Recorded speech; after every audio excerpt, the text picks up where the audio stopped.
পেশায় কৃষিজীবী না হলেও নিরঞ্জন বাবুর হাতের ছোঁয়ায় কলা গাছে ধরেছে হাজার কলা। নদিয়া জেলার শান্তিপুর থানার ফুলিয়া পরেশনাথপুরের বাসিন্দা নিরঞ্জন সরকার পেশায় কৃষিজীবী না হলেও গাছের প্রতি তার ভালোবাসা তাকে এনে দিয়েছে এক আশ্চর্য সাফল্য। ছোটবেলা থেকেই সবুজের প্রতি টান তাকে আজও প্রতিদিন গাছের পরিচর্যায় ব্যস্ত রাখে। অবসরপ্রাপ্ত এই প্রাক্তন সরকারি কর্মী ১.৫ বছর আগে একটি কলা গাছ রোপণ করেন এবং জৈব সার দিয়ে সযত্নে লালন করেন সেটিকে। ৪ মাস আগে সেই গাছটিতে কলা ধরার পরই শুরু হয় চমক। ৭ ফুট উঁচু গাছে যে কলার কাঁদি এসেছে তা এখন এতটাই বড় যে মাটি ছুঁয়ে ফেলেছে। প্রতিদিনই কাঁদিটি আরও দীর্ঘ হচ্ছে আর নিরঞ্জন বাবুর বিশ্বাস এটি আরও বড় হবে। আশ্চর্যের বিষয়, কোনো রাসায়নিক সার ছাড়াই এমন দুর্দান্ত ফলন ঘটেছে। তার আরও একটি কলা গাছেও নতুন কাঁদি এসেছে, যেটি একইভাবে বড় হবে বলেই ধারণা। এই অস্বাভাবিক ফলন দেখতে স্থানীয় মানুষের ভিড় লেগেই আছে। নিরঞ্জন বাবু স্নেহ ভরে কলা গাছটির নাম দিয়েছেন ভূমি চুম্বন হাজারি কলা। প্রকৃতি তার যত্ন ও ভালোবাসার প্রতিদান স্বরূপ এই বিস্ময় উপহার দিয়েছে।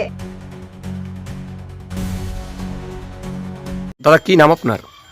আমার নাম হচ্ছে অভিজিৎ বিশ্বাস, ডাকনাম লব। লব বললে ফুলিয়ার মানুষ সবাই আমাকে চেনে। হাজারি করা এই গাছটার সম্বন্ধে আমরা শুনেছি গল্প, এবং এই গাছটা গ্রাম অঞ্চলে আপনার দেখা যায়। কিন্তু এই ভদ্রলোক হচ্ছে আমরা ছোটোবেলার থেকেই দেখেছি ওনার বাড়িতে বেশ গাছের প্রতি ওনার খুবই যত্ন, এবং বিভিন্ন ফুল গাছ থেকে শুরু করে বিভিন্ন গাছ উনি ওষুধি গাছ তৈরি করেন এবং আমরা দেখেছি।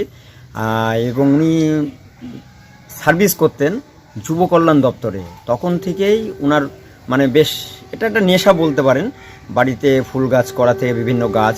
এবং এই হাজারি কলা গাছটা খুব এমন সুন্দর তৈরি করেছেন, এত বড় যে কাঁদিটা, এটা আমরা কিন্তু কখনো দেখিনি, এই প্রথম দেখেছি। আমার নাম বিমল কুমার ভৌমিক।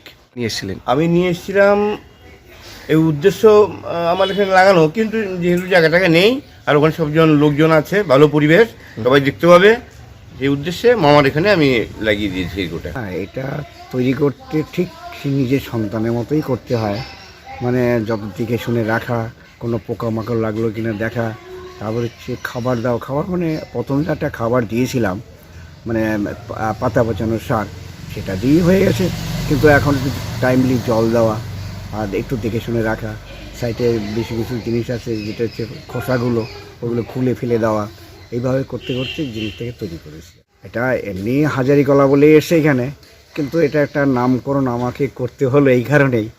এটা আমি আগে শুনতাম যে মাটি পর্যন্ত এটা যায়, তাই আমি নিজে ফলাতে পেরেছি।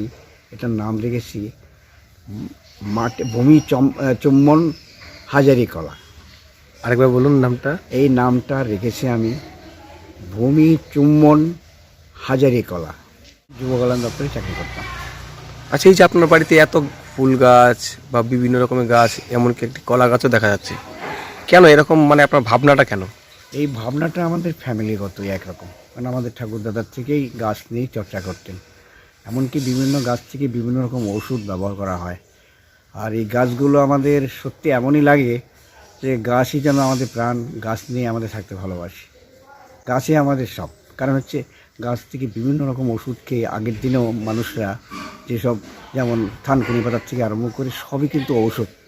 সেই জন্যে গাছ নিয়ে আমাদের বহু ফ্যামিলির আগে থেকেই পরিচর্যা চলছে আর কি।